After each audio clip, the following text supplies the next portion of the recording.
For the first time in history, NASCAR's All-Star race is headed to the world's fastest half mile. Bristol Motor Speedway hosts NASCAR's top stars in a winner-take-all cash prize race Wednesday night. Exciting, doing it a little bit different. So, Bristol's obviously a great short track and always exciting racing there. So I think it's a perfect spot to have the All-Star race. When you look at an All-Star race in a smaller field, just racing for the money. It's always been about the big money, and the way the cars are today and everything. I don't know if you could pick a better place than Bristol.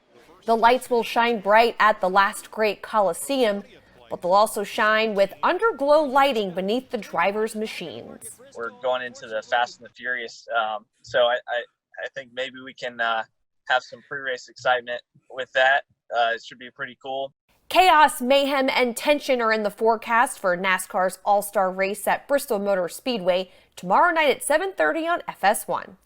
Reporting in Nashville, Tatum Everett, Fox 17 Sports. How are heroes made? Legends written? How do racers make their name? A short track where, it's $1 million for the winner. No point, no worries. Who will be the next hero? Who will add their name alongside the legends of the sport? The answer lies within the walls of the last great Coliseum.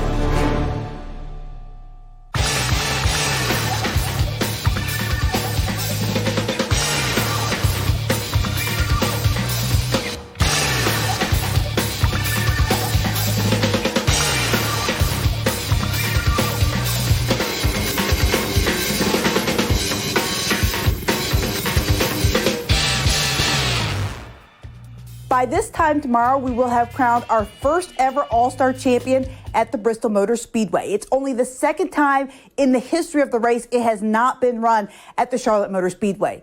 And what a history it's been. 35 years ago, it was on a Saturday afternoon that the first All-Star race was run. At the time, it was called the Winston, and Darrell Waltrip took home the top prize, $200,000. I love it. But it was 2 years later that the Winston really burst onto the scene. That was thanks to its most popular driver and its most beloved villain. Bill spun that 95 car out and caused a big mess, and then he come up there and tried to spin me out twice. I didn't take it. In 1992, the race went under the lights for the first time. That first time under the lights at Charlotte was incredible. They called it One Hot Night, and a red-hot Davey Allison took home the top prize. He also took a trip to the hospital, suffering a broken collarbone on this crash coming to the checkered flag. In 2001, another memorable moment. Watching the cars all go run into the rain at Charlotte into turn one and all crash, and watching everyone prepare their cars and to go out there and put their backup cars on the racetrack, and I think Jeff Gordon won that night. One of 3 All-Star wins for Gordon, tied for second most all-time with Dale Earnhardt. Jimmy Johnson has the most wins in the event with 4. But sometimes the best All-Star memories have nothing to do with what happens on the track at all, and more to do with who you make those memories with. When Carl Edwards won, that was a race that I went to with my mom, and I took her. That was her first race that she ever went to, so that was pretty cool. The race at Bristol Motor Speedway will be historic in another way. It will be the largest gathering of fans at a sporting event since the pandemic broke out. The folks at Bristol Motor Speedway gave us a behind-the-scenes look at what fans will be doing to help keep each other safe. We're going to have folks out there that are welcoming them, but also making sure that people, as they get to the gate, have a mask. If they don't have a mask, we're going to give them one. You're going to see on the ground recommendations for spacing so that we can keep people spaced out. We're going to have people out there just paying attention to that, making sure that we can encourage folks to stay spaced out.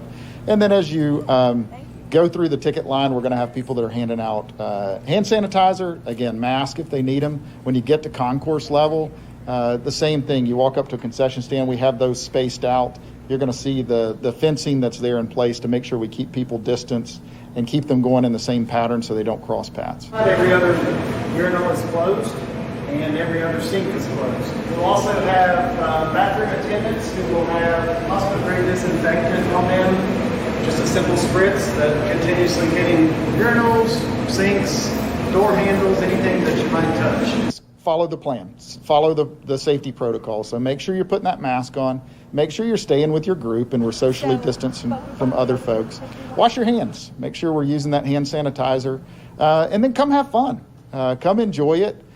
This is us getting back to some semblance of life as normal and enjoying those things that we love. But there are some prices to pay, and those are making sure we're doing the right things. If you're not one of the 30,000 fans inside the track, you might be among the millions watching on TV. I think it's going to be a show. I think we might have some helmets thrown. Still to come, you'll meet the man behind the in-car cameras and learn about his ties to East Tennessee. Plus, who's the favorite to win tomorrow? We'll introduce you to a couple of the front runners.